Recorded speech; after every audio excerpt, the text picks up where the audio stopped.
तो जैसा कि हमने पिछले एपिसोड में देखा था कि लुओ फैंग अपने ओरिजिन कोर के बैरियर को तोड़ने की कोशिश करता है, मगर फिर भी वो इसमें नाकामयाब रहता है। जहां पे लुओ फैंग को समझ में नहीं आता है कि आखिर उसके साथ ऐसा क्यों हो रहा है। तभी बबाता लुओ फैंग को बताती है कि लुओ फैंग, तुम्हारे नेदर सी क्लोन ने अपने जीन लेवल को 10,000 टाइम अपग्रेड कर दिया है, जिसकी वजह से तुम्हारा ओरिजिन कोर इतना ज्यादा पावरफुल हो गया है। और अगर इसे तुम तोड़ना चाहते हो तो तुम्हें यहाँ पे कुछ और पावरफुल मेथड अपनाना होगा। जहाँ पे लुओ फैंग 30,000 ईयर तक कल्टीवेशन में बैठ जाता है अपनी थर्ड अल्टीमेट टेक्निक को कल्टीवेट करने के लिए, मगर रिजल्ट में लुओ फैंग के हाथ में कुछ भी नहीं लगता है। और तभी वहां पे लुओ फैंग अपनी सिल्वर स्पेसशिप को लेकर के यूनिवर्स को एक्सप्लोर करने के लिए निकल जाता है। जहां पे लुओ फैंग अब बहुत अच्छी तरीके से यूनिवर्स ओरिजिन लॉ को समझ जाता है और काफी पावरफुल स्टार फायर डिस्ट्रॉइंग दी हेवन अटैक सीधे ही अपने ओरिजिन कोर के ऊपर करके उसके बैरियर को डिस्ट्रॉय कर देता है। मेरे प्यारे से दोस्तों, इस एपिसोड को स्टार्ट करने से पहले मैं अपने व्यूवर्स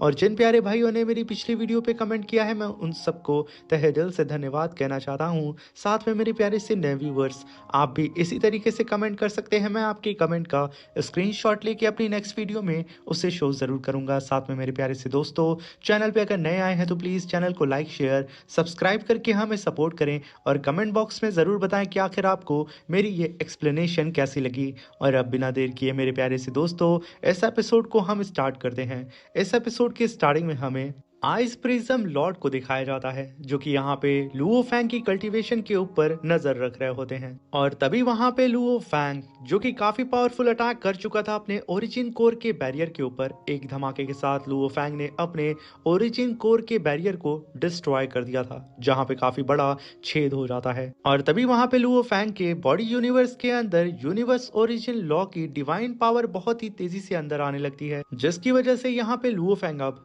सक्सेसफुली इमॉर्टलिटी पे अपना पहला कदम रख चुका था। जहां पे लुओ फैंग की बॉडी यूनिवर्स बहुत ही तेजी से ट्रांसफॉर्म होना स्टार्ट हो जाती है। लुओ फैंग को कुछ पल के लिए तकलीफ होती है, मगर वो इस तकलीफ को हैंडल कर लेता है। वहीं पे हमें आइस प्रिज्म के यूनिवर्स लॉर्ड को दिखाया जाता है, जो कि कहते हैं कि मैं यहाँ पे लुओ फैंग के चारों ही तरफ मेटल ओरिजिन लॉ को भी महसूस कर पा रहा हूँ, जो कि बहुत ही तेजी से इसकी बॉडी के अंदर जा रही है। और तभी हम वहां पे फ्लेम किंग को देखते हैं, जो कि लुओ फैंग के स्पिरिचुअल ऑरा को सेंस करके कहता है कि आखिर यहाँ पे कौन है जो कि इमॉर्टलिटी लेवल पे खुद का ब्रेक थ्रू कर रहा है। तभी यहाँ पे उसकी जो शंका होती है वो पूरी ही तरीके से क्लियर हो चुकी थी। उसे समझ में आ जाता है कि ये और कोई नहीं लुओ फैंग है। तभी वहाँ पे आइस प्रिज्म यूनिवर्स के लॉर्ड कहते हैं कि ये जो मेटल ओरिजिन लॉ है वो पूरी ही तरीके से 1000 ट्रेजर रिवर को अपने अंदर संभाली है। इसकी पावर इतनी ज़्यादा है, कोई अगर ऑर्डिनरी एक्सपर्ट अपना ब्रेक थ्रू यानी कि यूनिवर्स वेनरेबल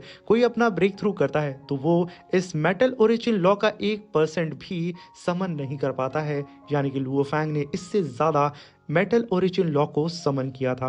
वहीं पे लुओ फैंग के बॉडी यूनिवर्स का सीन देखते हैं, जहां पे गोल्डन हॉर्न बीस्ट का लुक पूरी ही तरीके से चेंज हो चुका था। वहीं पे लुओ फैंग की मूशा डीमन क्लोन बॉडी का भी लुक चेंज हो जाता है और वो इमॉर्टलिटी में खुद को ट्रांसफॉर्म कर लेता है। वहीं पे लुओ फैंग कहता है कि यूनिवर्स ओरिजिन लॉ की जो डिवाइन पावर मेरी बॉडी यूनिवर्स के अंदर आ रही है वो कई बिलियन ट्रेजर से भी ज्यादा कीमती है। वहीं पे हम उसी आइस प्रिज्म लॉर्ड को देखते हैं, जो कि कहता है कि इस समय लुओ फैंग ने अभी जस्ट अपना ब्रेक थ्रू इमॉर्टलिटी पे किया है। और यहाँ पे लुओ फैंग जिस तरीके से यूनिवर्स ओरिजिन लॉ की डिवाइन पावर को अपने बॉडी यूनिवर्स के अंदर एब्जॉर्ब कर रहा है, इससे एक बात साबित हो जाती है कि अब ह्यूमन रेस के पास एक सुपर एग्जिस्टेंस कल्टीवेटर पैदा हो चुका है, जो कि पूरे के पूरे काउंटलेस रेस को हिला देने वाला है। क्योंकि हमारे ह्यूमन रेस के अंदर अब एक सूरमा पैदा हो चुका है। ये कहना ही था, डीमन क्लोन अपनी पावर को अनलिश करता है, जो कि पूरी ही जगह को शेक करके रख देता है। पूरी जगह कांप उठती है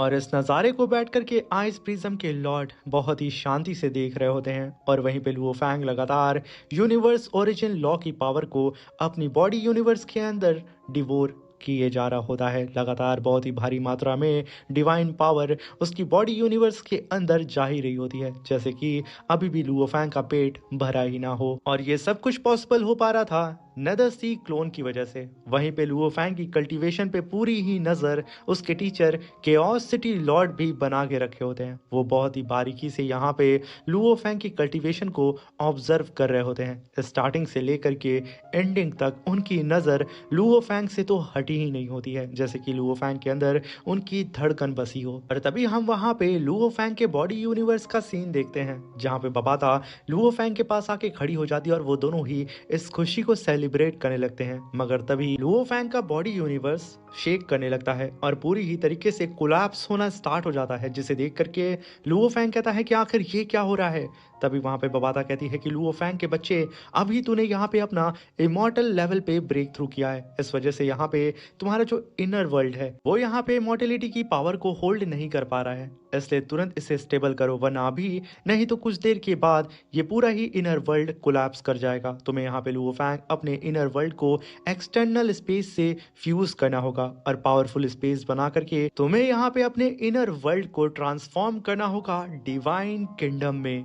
ये सुनकर के लुओ फैंग कर रहा है तो फिर देर किस बात की, जहां पे हम देखते हैं कि लुओ फैंग का पूरा ही इनर वर्ल्ड पूरी ही तरीके से क्रैक होने लगता है और चारों ही तरफ सिर्फ हमें तबाही का मंजर नजर आ रहा था। मगर तभी लुओ फैंग की ह्यूमन बॉडी खड़ी होती है और तभी लुओ फैंग कहता है कि लगता है कि अब आज मैं सेलिब्रेशन नहीं कर पाऊंगा। ये कहने के साथ वो अपनी शूवू विंग्स के सेकंड फॉर्म को एक्टिवेट करता है और अपनी आंखों में जलती हुई थंडर को समन करता है और बहुत ही तेजी से आसमान को चीरना स्टार्ट कर देता है, यानी कि अपने इनर वर्ल्ड को ब्रेक करके एक्सटर्नल वर्ल्ड से फ्यूज करना स्टार्ट कर देता है। यहाँ पे लुओ फैंग ने मल्टीपल कट्स अपने इनर वर्ल्ड के अंदर लगा दिया था, जिसकी वजह से एक बड़ा सा स्पेस का टुकड़ा नीचे गिरने लगता है एक्सटर्नल वर्ल्ड से। तभी लुओ फैंग कहता है कि मैं इस विशाल स्पेस के टुकड़े का इस्तेमाल करके अपने इटर्नल वर्ल्ड से इसे फ्यूज करूंगा। जिस तरीके से पहले मेरा इटर्नल वर्ल्ड सिर्फ एक इल्यूजनरी वर्ल्ड था, मगर जैसे ही ये स्पेस का टुकड़ा मेरे इटर्नल वर्ल्ड से धीरे धीरे करके फ्यूज होगा,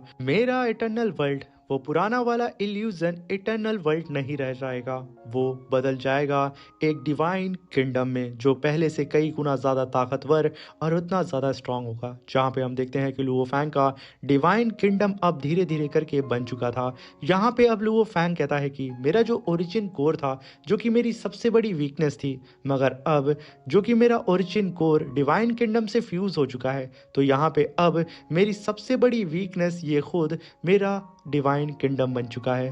और इसी वक्त मैंने नेदर सी को फाउंडेशन बना दिया है और सीक्रेट टेक्निक डिवाइन किंगडम को आपस में मिला करके अब मेरी जो कॉम्बैक्ट पावर है वो आसमान छू रही है और अब मैं इस टाइम यूनिवर्स वेनरेबल को बड़े ही आसानी से मार सकता हूँ। वहीं पे हम लुओ फैंग के बॉडी यूनिवर्स को देखते हैं, जो कि अब डिवाइन किंगडम बन चुका था, जो कि पूरी ही तरीके से ट्रांसफॉर्म हो चुका था। और वहीं पे लुओ फैंग अपनी चारों ही बॉडी के साथ अपने डिवाइन किंगडम को देख रहा होता है और इस नज़ारे को एंजॉय कर रहा होता है। मेरे प्यारे से दोस्तों, आखिर आप लोगों को लुओ फैंग का ये डिवाइन किंगडम कैसा लगा, कमेंट बॉक्स में हमें ज़रूर बताइएगा। तभी वहाँ पे लुओ फैंग तुरंत वहाँ पे वर्चुअल कॉल लगाता है अपने टीचर केओस सिटी लॉर्ड को और तुरंत अपने ब्रेक थ्रू की खुशखबरी देने के लिए अपने टीचर के पास चला जाता है। जहाँ पे अपने टीचर के पास जाते ही वो तुरंत उन्हें ग्रीट करता है। तभी केओस सिटी लॉर्ड कहते हैं कि लुओ फैंग मेरे पास आओ। लुओ फैंग आगे बढ़ता है। तभी वहां पे केओस सिटी लॉर्ड कहते हैं कि लुओ फैंग तुम ऑलरेडी अपना स्टेप इमॉर्टेलिटी पे रख चुके हो, इसलिए तुम एंसेस्ट्रल गॉड स्कूल के माउंटेन साइड पे अपने पैलेस को चुन सकते हो, लोकेशन खुद से पसंद करो। तभी लुओ फैंग कहता है कि टीचर पैलेस।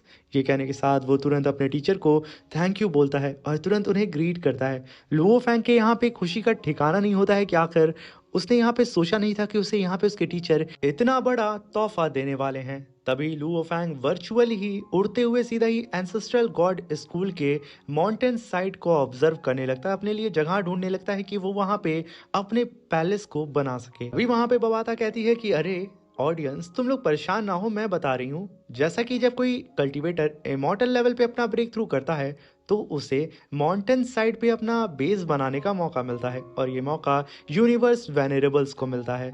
मगर एक बात, मुझे तो ये बात खुद समझ में नहीं आई लुओ फैंग, तुम तो अभी यूनिवर्स वेनरेबल नहीं बने हो बच्चे, तो आखिर तुम्हें यहाँ पे ये अपॉर्चुनिटी कैसे मिली? इसका मतलब केओस सिटी लॉर्ड तुम्हें यहाँ पे वेनरेबल लेवल की ट्रीटमेंट इमॉर्टल लेवल के फर्स्ट स्टेज पे ही दे रहे हैं। बहुत खूब। वहीं पे लुओ फैंग को उड़ता हुआ इस माउंटेन रेंज के अंदर कई सारे कल्टीवेटर्स देख लेते हैं। वो गुस्साते हुए कहते हैं कि आखिर ये ब्लेड रिवर किंग यहाँ पे क्या कर रहा है, क्योंकि वो सारे ही कल्टीवेटर यूनिवर्स वेनरेबल होते हैं। मगर लुओ फैंग उन लोगों को इग्नोर करके भाई मजे से अपने टीचर की ऑर्डर को फॉलो करते हुए अपनी लोकेशन को ढूंढ रहा होता है। मगर सडन वहां पे लुओ फैंग को आवाज आती है, लुओ फैंग रुको। लुओ फैंग तुरंत रुकता है और उसके पीछे उसके सीनियर किंग लॉन्ग यू आते हैं। लुओ फैंग तुरंत उन्हें ग्रीट करता है और तभी वहां पे किंग लॉन्ग यू बोलते हैं कि लुओ फैंग आखिर तुम यहाँ क्या कर रहे हो, कहीं ऐसा तो नहीं कि तुम अपने टीचर किंग्स एंड यान को ढूंढ रहे हो। तभी लुओ फैंग कहता है कि सीनियर ऐसा नहीं है, मैं यहाँ पे अपने लिए लोकेशन ढूंढ रहा था कि मैं अपने पैलेस को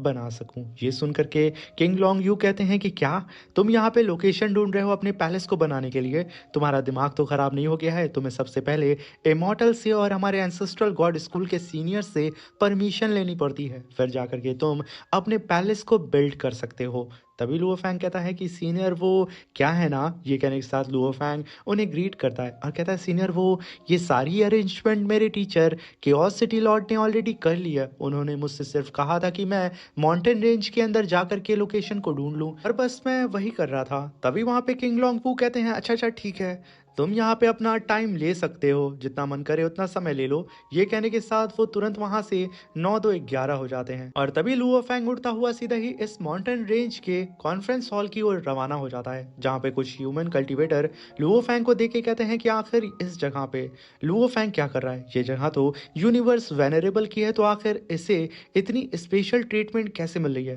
ये तो हमारे साथ ना इंसाफी है, ये लोग तो यूनिवर्स वेनरेबल होते हैं। वहीं पे कॉन्फ्रेंस हॉल के अंदर कुछ एलियंस लुओ फैंग को देख के कहते हैं कि यहाँ पे कुछ मैटर नहीं करता है कि आखिर लुओ फैंग का टीचर कौन है, सिर्फ यहाँ पे स्ट्रेंथ मैटर करती है, क्योंकि यहाँ पे सभी लोगों को लग रहा होता है कि लुओ फैंग के टीचर उन एलियंस को कि किंग्स एंड यान है। तभी वहां पे लुओ फैंग अपने टीचर किंग्स एंड यान के साथ उस कॉन्फ्रेंस हॉल में घूम रहा होता है और मजे कर रहा था। मगर तभी लुओ फैंग की तरफ कदम बढ़ रहे होते हैं मिरर किंग के।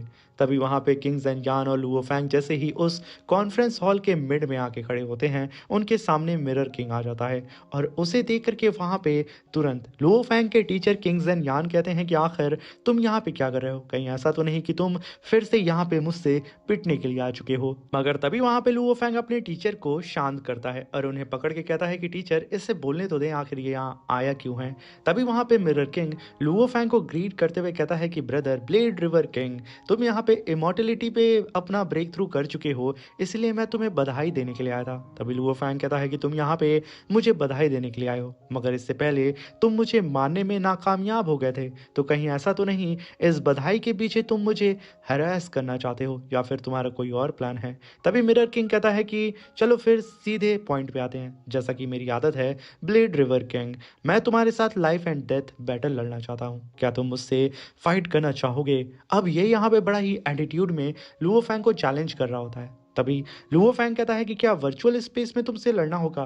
तभी सबकी नजर अब इन दोनों की बात पे पड़ने लगती है कि भाई ये लोग अब लाइफ एंड डेथ बैटल लड़ेंगे। तभी वहां पे मिरर किंग कहता है कि वर्चुअल स्पेस में कौन लड़ना चाहता है, मैं तुमसे रियलिटी बैटल लड़ना चाहता हूँ, और अगर तुम लाइफ एंड डेथ बैटल से डरते हो और तुम्हें लगता है कि तुम मेरे इक्वल के नहीं हो तो तुम मना कर सकते हो। तभी लुओ फैंग उसकी आंखों में आंखें डाल करके उससे कहता है कि जब तुम यहाँ पे खुद ही मरना चाहते हो तो भला मैं यहाँ पे अपने कदम पीछे क्यों हटाऊं।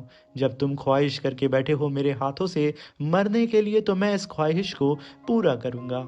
ये सुन करके वहां पे मिरर किंग हंसने लगता है और वहीं पे सारे ही लोग कह रहे होते हैं कि क्या यहाँ पे ये ह्यूमन पागल हो चुका है, क्योंकि यहाँ पे मिरर किंग की कल्टीवेशन इस ह्यूमन से बहुत ज्यादा हाई है, ये चुटकियों में उसे मार देगा। वहीं पे कुछ ह्यूमन कल्टीवेटर लुओ फैंग को इस मिरर किंग के चैलेंज को एक्सेप्ट करता हुआ सुन के एकदम घबराते हुए कहते हैं कि अगर ब्लेड रिवर किंग मर गया तो उसके सारे ही पावरफुल ट्रेजर्स लूट जाएंगे और हम ह्यूमंस का दो बहुत बड़ा नुकसान हो जाएगा। तभी वहां पे मिरर किंग लुओ फैंग से कहता है कि सच में तुम्हारा जिगरा तो बहुत बड़ा है, मरने के लिए तैयार हो जाओ, इसलिए मैं तुम्हें ना यूनिवर्स के कोऑर्डिनेट 12 यूनिवर्स आवर्स के अंदर भेज दूंगा, जल्दी तुमसे मुलाकात होगी। ये कहने के साथ वो जाने लगता है जहां पे किंग्स एंड यान कहते हैं कि लुओ फैंग मिरर किंग का ये कोई प्लान होगा, तुम उसके प्लान में मत फंसो, उसके डुअल बैटल को तुरंत कैंसिल कर दो, ये ट्रैप है। तभी लुओ फैंग कहता है कि टीचर यहाँ पे मुझे पता है कि ये ट्रैप है, मगर मेरे लिए ये अपॉर्चुनिटी है,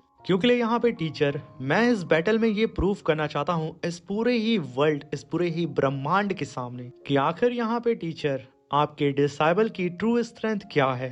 ये सुनकर के किंग ज़ेनयान कहते हैं तो फिर लुओ फैंग ठीक है, मैं यहाँ पे जानता हूँ कि वो मिरर किंग जरूर कोई ना कोई ट्रैप तो बिछाया होगा तुम्हारे लिए, इसलिए मैं भी तुम्हारे साथ चलूंगा और टीचर डिसेबल मिलकर के उन लोगों की धज्जियां उड़ा देंगे। इसी के साथ मेरे प्यारे से दोस्तों ये शानदार सा एपिसोड यहाँ पे खत्म होता है।